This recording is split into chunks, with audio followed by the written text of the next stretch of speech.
De dictador malvado a socio pagador. Filtran archivos comprometedores de Boris Johnson con Nicolás Maduro mientras Estados Unidos arrincona a Zapatero. Régimen de Nepal cae. ¿Efecto espejo para Venezuela? Mandato sin pueblo. El 80% de los venezolanos quiere que Maduro se vaya. Titulares que marcan la agenda. Noticias que exigen respuestas. Muy buenos días, amigos. Soy Mildred Manrique. Bienvenidos a la emisión matutina de Impacto Venezuela de este miércoles 10 de septiembre de 2025. Gracias por estar con nosotros. Vamos de inmediato a revisar las informaciones. Archivos filtrados revelan que Boris Johnson, el ex primer ministro británico que tildó a Nicolás Maduro de dictador de un régimen malvado, habría recibido la cantidad de $300,000 tras una reunión privada sostenida en Caracas en 2024. Aunque Johnson niega pagos o contratos, los documentos señalan un acuerdo secreto con un fondo de cobertura vinculado a Venezuela, lo que abre dudas sobre si la diplomacia se convirtió en un negocio personal. Génesis Pérez con los detalles. Archivos filtrados bautizados como los Boris Files apuntan a que el ex primer ministro británico Boris Johnson habría recibido más de $300,000 tras una reunión con Nicolás Maduro en Caracas en febrero de 2024, pese a haber asegurado oficialmente que no existían pagos vinculados ni contratos en vigor. Según la investigación publicada por The Guardian, el viaje realizado en medio de unas vacaciones familiares en República Dominicana incluyó un vuelo privado hasta Venezuela y un encuentro con el mandatario a quien Johnson había calificado meses atrás como dictador de un régimen malvado. La versión del ex líder conservador señala que actuó como un enlace diplomático informal, pero los documentos filtrados sugieren un trasfondo económico. En septiembre de 2023, Johnson habría firmado un contrato con Merlin Advisor, fondo vinculado al gestor Martin Peterman, que estipulaba pagos por reuniones internacionales y un financiamiento mensual de $60,000. Definitivamente resuelve preguntas sobre eso como una posibilidad. Y luego, un número de historias que ahora miran a lo que Johnson ha llegado a desde que se fue de Downing Street un poco más de 3 años atrás. Entonces, hubo reportes en marzo pasado, en un número de papeles, sobre un viaje que Johnson tomó a Caracas para reunirse con el presidente venezolano allí. Y él denunció ser pagado por esa reunión. Le dijo a un guardián de la ética que no estaba pagado por esa reunión. Hemos visto información que sugiere que fue pagado más de $240,000 después de reunirse con Maduro, en contra de lo que dijo.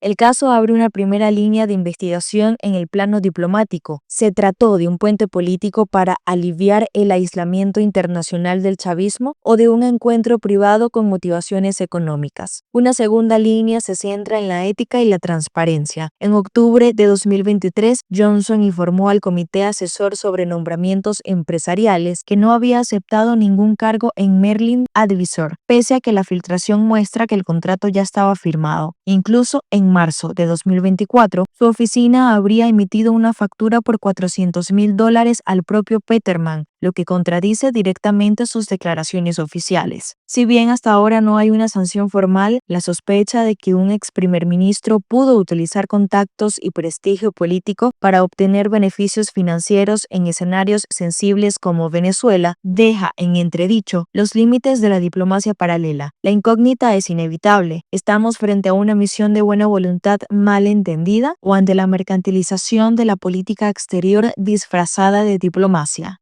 En Washington avanza un nuevo golpe directo contra Nicolás Maduro, la posible revocación de la visa de José Luis Rodríguez Zapatero, uno de los negociadores clave del chavismo en el tablero internacional. Si la medida se concreta, Miraflores perdería uno de los puentes directos con Estados Unidos, oxígeno para transacciones políticas y una vitrina respetable en Europa. Quique Frías nos cuenta más.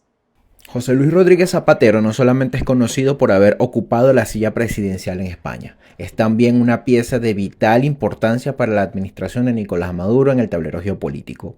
En hasta 4 oportunidades ha servido de negociador y en todas esas el chavismo ha salido más fuerte en el poder. Tengo un papel ahora casi es, no formal, sino un papel de deber con una situación en la que estuve muy comprometido como mediador oficial desde 2015 a 2018. Al respecto, conversamos con el analista político Alejandro Linares Mendoza para que nos explicara cómo afecta a la administración de Nicolás Maduro el perder a un hábil intermediario como lo es Zapatero. Si el expresidente Zapatero perdiese, por ejemplo, su visa estadounidense, que es la información que se está manejando en este instante, eso no afectaría la capacidad de negociación o de diálogo entre Washington y Caracas y Washington, porque la persona, el vocero que maneja directamente esas conversaciones es Jorge Rodríguez, una alta figura del chavismo que hoy se desempeña como presidente de la Asamblea Nacional de Venezuela. En paralelo, desde 2024 han sido liberados 15 ciudadanos españoles detenidos arbitrariamente en Venezuela. Liberaciones que no se entienden sin algún tipo de intermediación. Para el chavismo, perder a José Luis Rodríguez Zapatero representa perder margen geopolítico en un momento de alta tensión con los Estados Unidos. Reportó para ustedes Quique Frías, Impacto Venezuela. Interactuemos a través de todas las plataformas digitales de Impacto Venezuela con la pregunta del día. Europa critica a Nicolás Maduro en público, pero en privado los políticos habrían negociado con él, como por ejemplo el expresidente José Luis Rodríguez Zapatero y el más reciente, un ex primer ministro británico cuya complicidad costaría $300,000. ¿Es Boris Johnson un caso aislado o solo la punta del iceberg de vínculos oscuros con el chavismo? Argumenta tu respuesta, los comentarios están a tu disposición, te leemos en la emisión estelar. La renuncia del primer ministro comunista de Nepal, forzada por violentas protestas contra la corrupción y la censura, reabre el debate sobre la fragilidad de los regímenes autoritarios. El eco llega hasta Caracas. Mientras el chavismo se desgasta y reprime, la comparación con Katmandú resulta inevitable. Los pormenores de esta información con Juliana Palmar. En Nepal, la prohibición de redes sociales desató una ola de protestas que terminó con la renuncia del primer ministro comunista Sharma Oli. La corrupción, la represión y el autoritarismo encendieron la chispa del descontento ciudadano. En Venezuela, las semejanzas saltan a la vista. Un régimen que acumula años de control político, censura a la prensa, persecución a la disidencia y una economía devastada que empuja a millones a la desesperanza. En otras condiciones, la pregunta nuestra es, un país autoritario que simplemente no pudo sostener los elementos fundamentales de las libertades y del desarrollo económico, y entonces hoy la llamada generación Z, que es lo que se está diciendo, porque además el gobierno cometió el error, además de la difícil situación económica que ya tenía Nepal, pues cometió el error de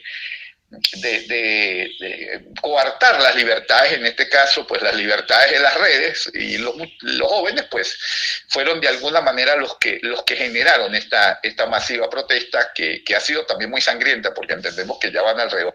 Así como en Nepal, la juventud venezolana ha sido protagonista de las protestas más intensas contra el poder establecido, enfrentando represión y cárcel, pero manteniendo viva la esperanza de libertad y cambio. En Venezuela se puede replicar lo sucedido en Nepal. Escuchemos a nuestro experto. La movilización juvenil en Venezuela está muy limitada, porque el poder estudiantil ha sido muy quebrantado en los últimos años. Después del COVID-19 en el año 2020, en primer lugar, hay un fenómeno geopolítico, hay un fenómeno geotecnológico que ha avasallado por completo las universidades. Ya la educación como la conocemos no es la misma. Y precisamente, fíjense bien, cómo el elemento de perturbación sobre las redes, limitación de las redes, fue lo que movió a la juventud en Nepal. Porque allá... La caída del comunismo en Nepal envía un mensaje contundente. Los regímenes que se sostienen en el autoritarismo y la corrupción pueden derrumbarse de un momento a otro. Una advertencia que suena con fuerza en la Venezuela de Nicolás Maduro. Para Impacto Venezuela, Juliana Palmar. Quienes gobiernan hoy en Venezuela insisten en que cuentan con respaldo popular, pero las cifras los contradicen. Según investigación de comportamiento de masas, el 80% de los venezolanos quiere que Nicolás Maduro se vaya. Su nivel de impopularidad es el más bajo desde 2013. Mientras Estados Unidos aprieta el cerco y Miraflores responde con represión, milicias y propaganda, Venezuela entra en una nueva etapa marcada por un poder sin legitimidad. El reporte con Catherine García.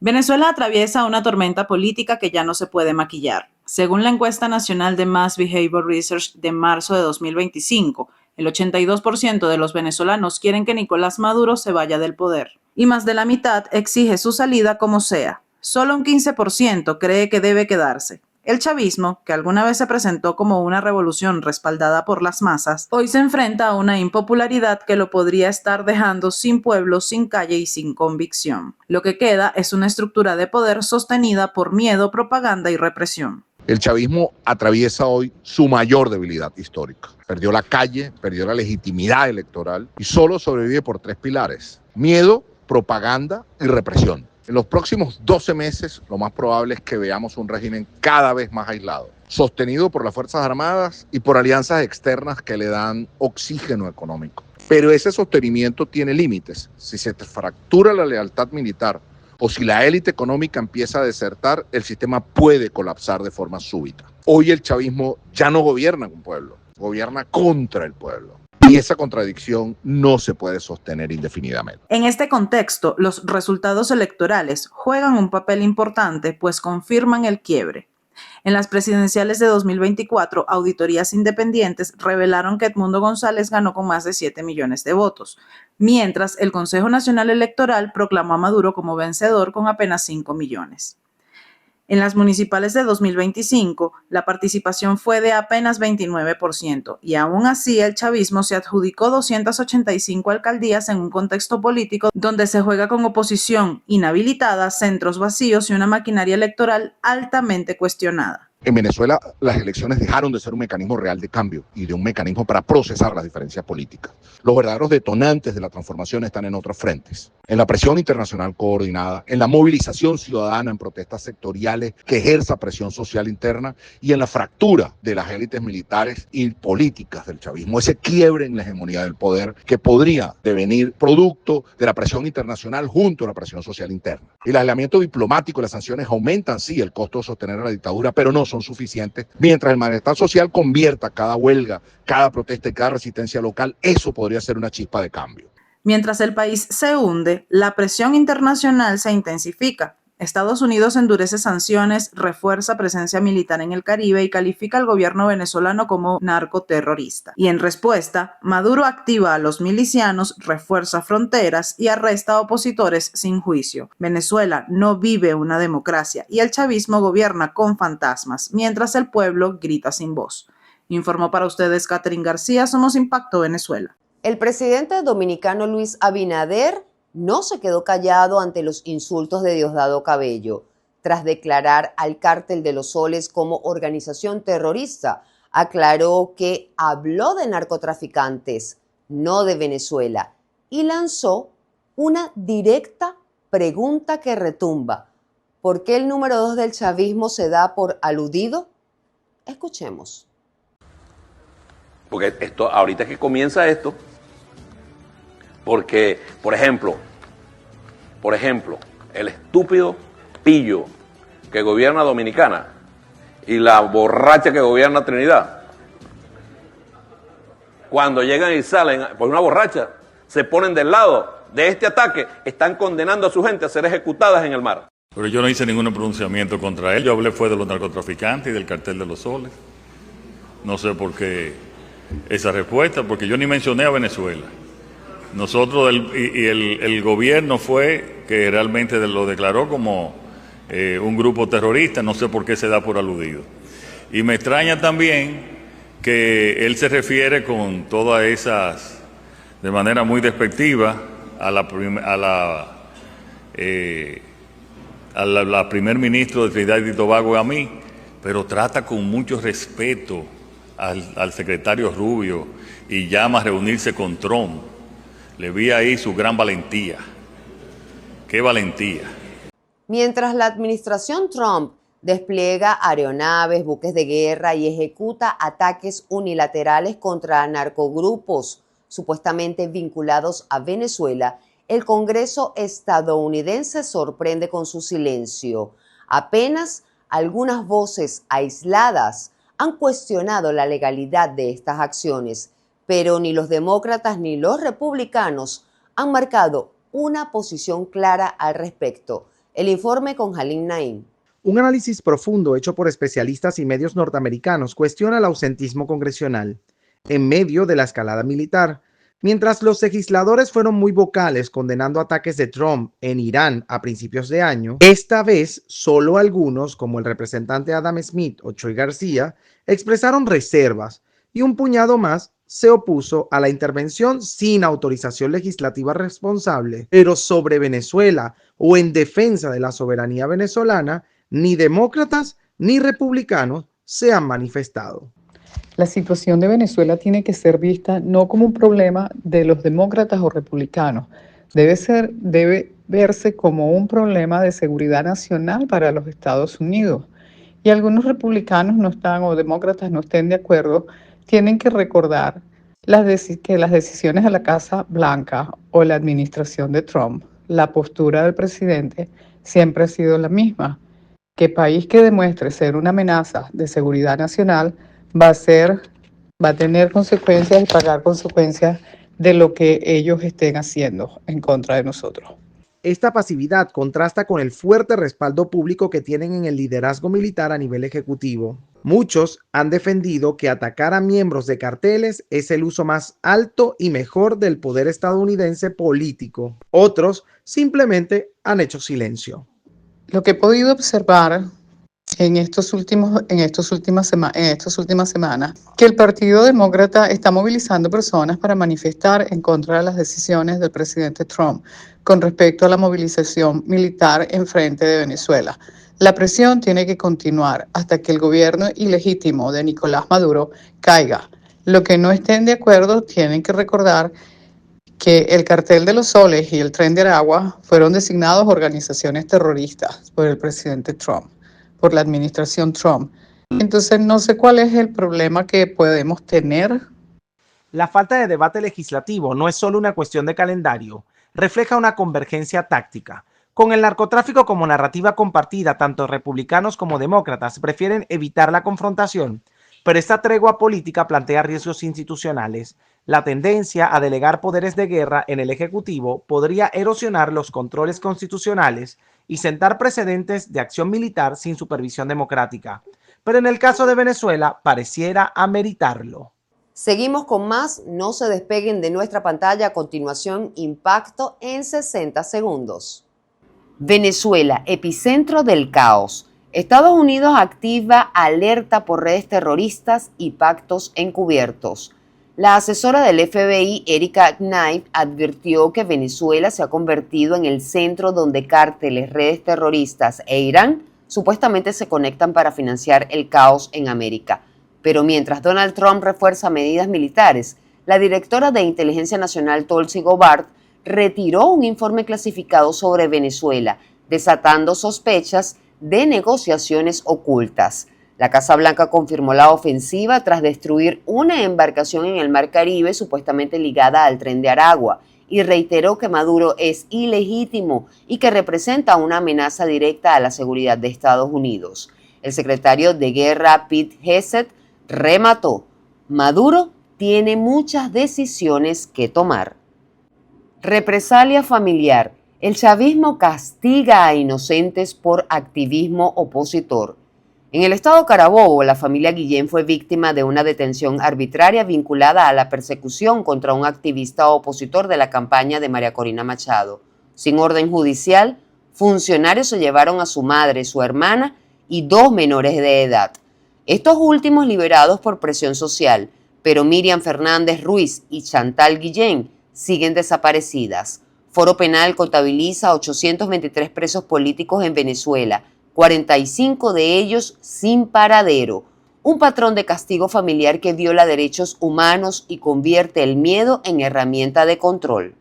Y en impacto positivo, el cine venezolano suma otro triunfo internacional. El rodaje Un viaje de película fue seleccionado en el Puente de Producción de Venecia para el Festival de Cannes, consolidando la cinematografía nacional en la escena mundial. María José Prado nos amplía. El cine venezolano sigue conquistando espacios internacionales. La comedia romántica Un viaje de película, dirigida por Carlos Daniel Alvarado, fue seleccionada para proyectarse en el Venice Production Bridge, en el espacio del prestigioso Festival Internacional de Cine en Venecia. Este nuevo paso llega después de su participación en el Marché du Film de Cannes, consolidando la presencia de Venezuela en dos de los escenarios más influyentes de la industria cinematográfica mundial. El propio director destacó que se trata de un logro no solo para su equipo, sino para todo el cine venezolano, que está siendo reconocido en mercados donde participan más de 120 países. Además, subrayó que estos espacios han abierto oportunidades de coproducción y mostrando a Venezuela como una nación con un cine de esperanza, de sacrificio y profundamente patriota. Con esta participación, el séptimo arte venezolano vuelve a poner en alto su nombre y reafirma que, pese a las dificultades, sigue construyendo historias capaces de cruzar fronteras y emocionar al público internacional. Amigos, recuerden que la verdad es el primer paso para el cambio. Muchísimas gracias por acompañarme cada día en el noticiero de todos los venezolanos, información sin censura. Para más visiten www.impactovenezuela.com y nuestras redes sociales @impactove. No olviden suscribirse a nuestro canal de YouTube, activar las notificaciones, compartir y por supuesto comentar. Soy Mildred Manrique, que tengan un excelente día. Nos vemos mañana con el favor de Dios.